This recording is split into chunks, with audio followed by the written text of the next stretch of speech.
여러분들께 제공해드리는 정보는 투자 판단에 대한 단순 참고 자료일 뿐 종목의 상승과 하락을 보장하지 않는다는 점 안내드리겠습니다. 이어서 공략주 시간입니다. 정말 실질적인 모멘텀을 가진 바이오주 세 가지를 들고 와주셨는데요.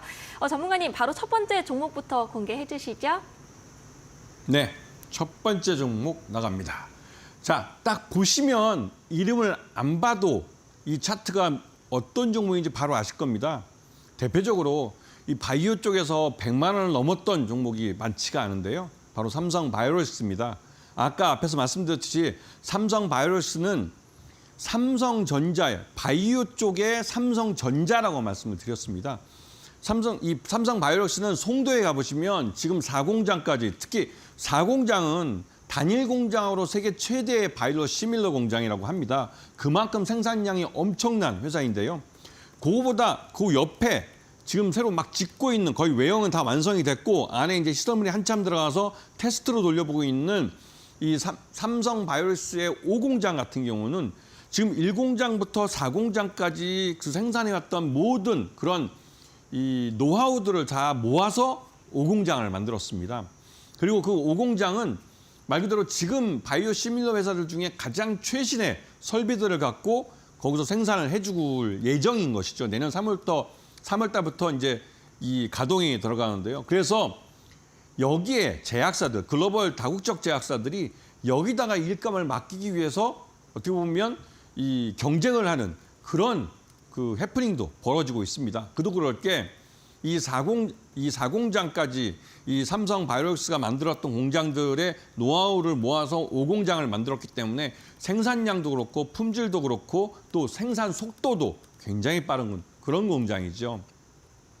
여러분들이 이제 이런 것들을 보셨는지 모르겠지만 바이오시밀러에서 이 생산 공장에서 어떤 그 제약사, 고객사의 약을 딱 생산하고 끝이 나면 그 안에 전체를 다 소독을 합니다.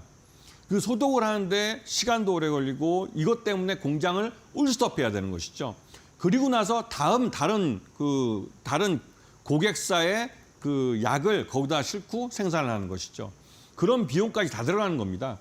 그래서 이 바이오로직스 같은 경우는 이 보시면 아시겠지만 이 국내 최대 CDMO 이제 위탁 생산하는 회사이기도 하고 이게 앞에서 말씀드렸듯이 3월 달에 송도의 5공장이 본격적으로 가동되면 이 생산 캐파가 굉장히 늘어나기 때문에 그 말 그대로 실적도 좋아질 가능성이 크고요. 지금까지 3분기까지는 어닝 서프라이즈의 연속이었습니다. 그래서 이제 결국은 100만 원대까지 주가가 올랐고 여기에 미국 생물보안법이라는 게 어떻게 보면 100만 원을 넘을 수 있는 기폭제가 돼준 것이죠. 그리고 여기에 대한 실적은 내년부터 본격적으로 나올 겁니다. 그래서 지난 3분기, 요번에 나온 3분기 잠정 실적을 갖고 보시면 적정 주가는 100만 원이 맞습니다. 이제 4분기가 이제 문제인데요.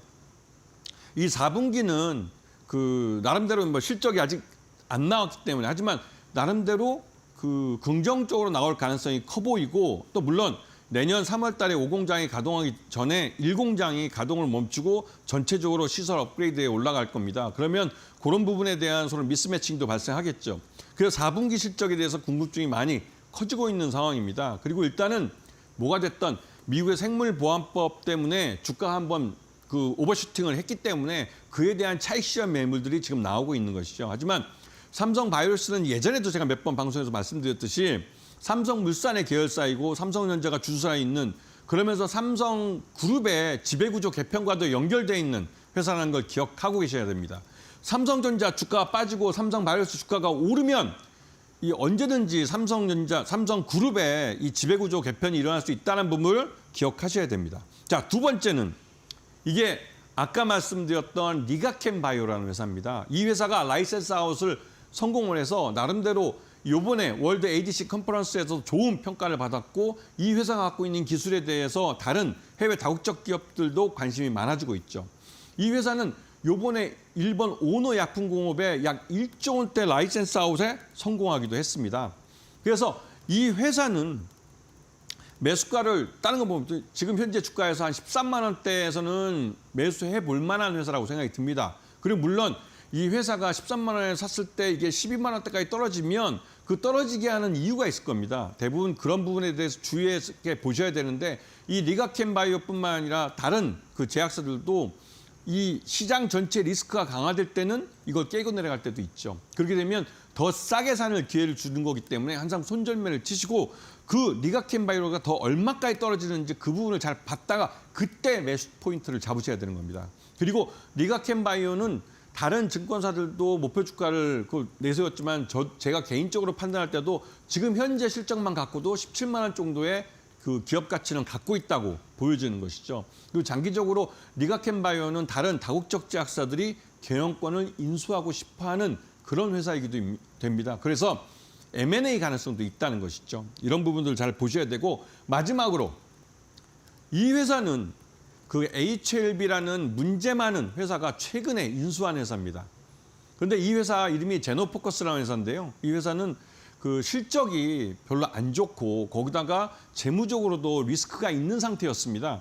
말 그대로 예전에 발행해 놓은 전환사채가 만기가 돌아왔는데 이 부분을 상환해 줄 돈이 없었죠.